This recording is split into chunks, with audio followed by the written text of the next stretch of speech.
Where you going, Frida?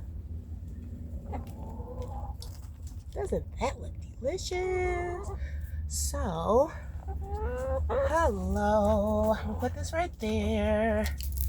And I'm gonna sit down. And I'm hoping that they like it because, oh, sorry, baby. Because they didn't like the sprouts by themselves the other day. So I made them a little, what is this? Ground turkey sprouts. I had like a frozen veggie mix. So carrots, peas, and corn. And then, what else is in there? A little chopped up pear, some dried oregano, red pepper flakes, coconut oil, and then I just sprinkled some some of my nesting herbs on top. So yeah, let's see how they like that. And hello and happy Thursday. It is about, I think, like 3:30 here, and probably like 15 degrees today. So yeah, let me put this other glove on. Oh, be careful. Be careful, Frida. You are just, why are you just walking all over the food like that? You are rude. Hi, my name is Houston, like the city in Texas. And these are my beautiful chickens. And yeah. So I figured that today I'm gonna just give you a few little facts about me so then you can understand why I wanted these chickens. So I'm old. Oh, no. Stop. Be nice, please. I am over 40. I'm 42. But I was diagnosed with multiple sclerosis when I was like 25-ish. So, and at the time, I've been a bartender for like 24 years, since I was 18. So it's a very delicate balance of having a chronic illness and being a bartender. So stop it. Be nice, please. I think they like the ground turkey. Yeah, they like the ground turkey. Yeah. Okay. This is the first time they've had that for sure. Pear, not so much. Still not eating the sprouts, but we'll see. But yes, they do love these red pepper flakes. So, and hopefully it does. I read and hear, different opinions about what works, what doesn't. So hopefully it does help in a preventative manner. I'm still up in the air about giving them garlic. I don't know. I'm a think on that. So because of the MS diagnosis, I became a nutritionist. So I'm a certified nutritionist as well. But yes, still a bartender. I was at happy hour last night talking to the lady next to me about having MS, and she was telling me about her illnesses, and she was like, oh my gosh, I would never expect it. And I'm like, yes, thank you. However, I think a lot of people have issues and illnesses that aren't necessarily shown up front. And so I think as a society, we need to do a lot better in being compassionate and understanding to situations. Anyways, stop it. Be nice. Be nice, please. Be nice, please. I'm in a really good mood today because my honey came to see me for a minute, and we've been in a relationship for like 5 years, but it's always been long distance. Some distances longer than others, but now he actually lives out of state, and it's about 8 hours away. And since I have chickens now, it's really hard to get anywhere else. So I haven't been to see them, and I do. Not that I regret getting chickens, but there are definitely a few things I would have done differently to just make it easier on me. But some things honestly are never easy. Like I'm sure any farmer or person who has a lot of pets will tell you, like going on vacation and leaving your pets to somebody else is very it's a very hard thing to do because nobody's gonna care about your babies like you care about your babies. Oh, my little foot. And little foot. Little foot. What is wrong? Come here, girl. This is my baby. They all know she's my favorite, so it's okay. I say it out loud, but that's my baby. She jumps on my head. And the thing though about Littlefoot, she's so independent. She's the smallest one.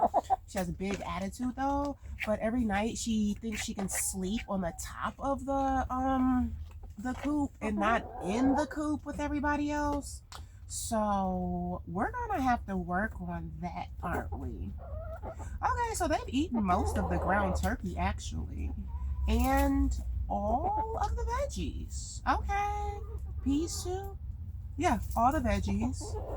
Um, Not so much the pear, but the pear was kind of hard, so I can understand that. Can you see how much they ate? They did a good job. Yeah, they did a good job. Um, Not so many of the sprouts, but I'm gonna leave it here for a little while. It is probably gonna freeze in like after 45 minutes out here, but okay, I'll leave it here for you. Hold on.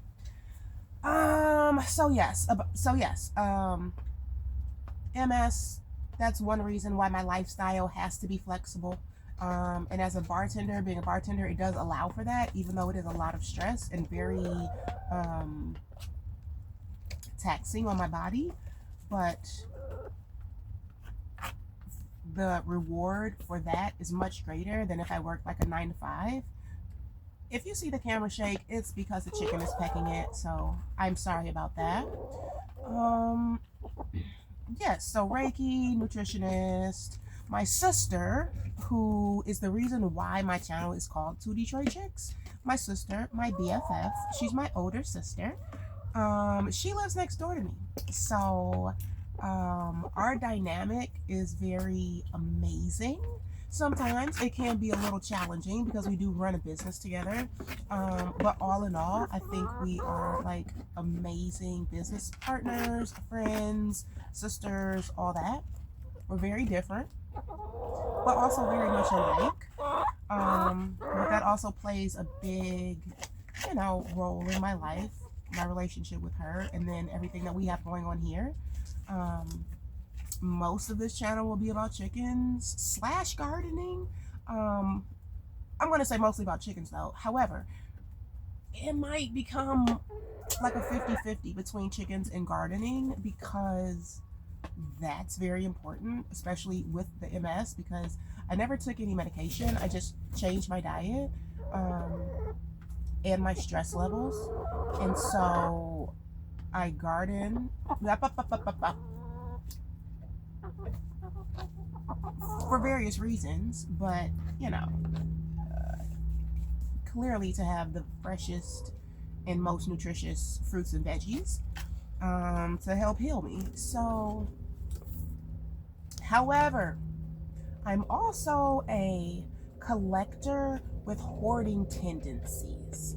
I'm not a hoarder, even though I don't mind being labeled a hoarder. I'm not a hoarder though by technical standards. I'm a collector with hoarding tendencies. Diagnose myself on that one. But so I do have a lot of stuff. I do a lot of stuff. I make jewelry. I've been making jewelry since I was about probably like 5 or 6 years old. And then I took that to another level. I went to GIA. I also have been to like another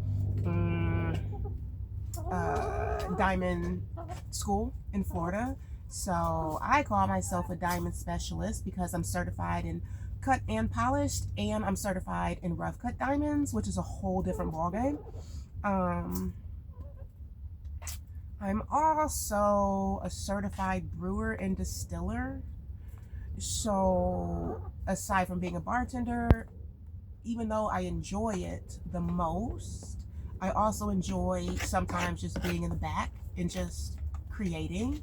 Um, so I'm gonna do more of the brewing and distilling, probably more distilling, but that's coming up in the next couple of years for me. Um, Along with whatever these girls bring about, because I'm definitely a go with the flow type of person. I don't have children because, well, again, for a lot of reasons, but I never wanted any. Uh, and these guys have definitely made me realize that I made the right choice on that. So, so yes, I'm definitely. Oh, y'all really like this turkey, huh? That's a big piece, Mama. You don't need to eat that big piece. Um, so yes, being a prepper, hoarder, bartender, especially though, when COVID happened and people were fighting over toilet paper, I was like, you know what? I just feel like I need to have a little bit more security especially about food when it comes to food. So that's why I got the chickens. Not because I love chickens, but I do now. But back then, no, I had never even seen a chicken up close and personal, like my booey booey. That's my little fight. I'm sorry, I messed with you while you were eating. I'm sorry, girl. I'm sorry. Um, and not because like the prices of eggs were so high. I don't even really eat eggs that much, but security. That noise was Littlefoot hopping on the roof or hopping on the door to get to the roof. Hold on. I don't feel like getting up. I'm gonna show you though, because this is what she does every night. Hold on. She hops on this door to get on the roof because she's too good to sleep with the other girls. Or she just does it because you okay, baby? It makes her feel more secure. And I understand that because, again, she is the littlest one. And that's why I think she always got on top of my head. So every night, I let her start off up here. And I come out maybe around like 6:30-ish and delicately take her off the roof and put her on a bar in the coop with everybody else. And she stays there until the morning. But yeah, she cry. And then, yep, they're comfy in there. They are only not even 5 months old though, so I think they're colder than the big girls because as you can see, the big girls want to go out. They have like an enclosed run right here. And then, like I say, me and my sister live next door to each other, so they can either go to the right. They can go to the right to that side, or they can go on this side. And I do have a gate in the middle that I open and close and can block it off. But yeah, Frida, come on, Frida. Come on, Free. What are we doing? So yes, I'm gonna do a coop tour very soon. But oh, that was a little wonky. Yes, in the next week, I'm gonna do a coop tour. So thanks for watching. I hope you enjoy the shenanigans over here. And we're gonna just like clean up. Again, they did a really good job on their food. You still hungry? Are you still hungry, Big Mama? You taking enough food, me? You taking enough food? No, I'm not taking your food. Oh, okay. She was like, please leave it. Okay, I believe it. Don't worry. I hope everybody had a great day today and is staying warm. And hopefully I'll make another video tomorrow. If not tomorrow, the next day. But I am gonna be consistent because I've tried to have a YouTube channel before and that was not successful. So we're gonna do better. I'm gonna do better. So have a great day.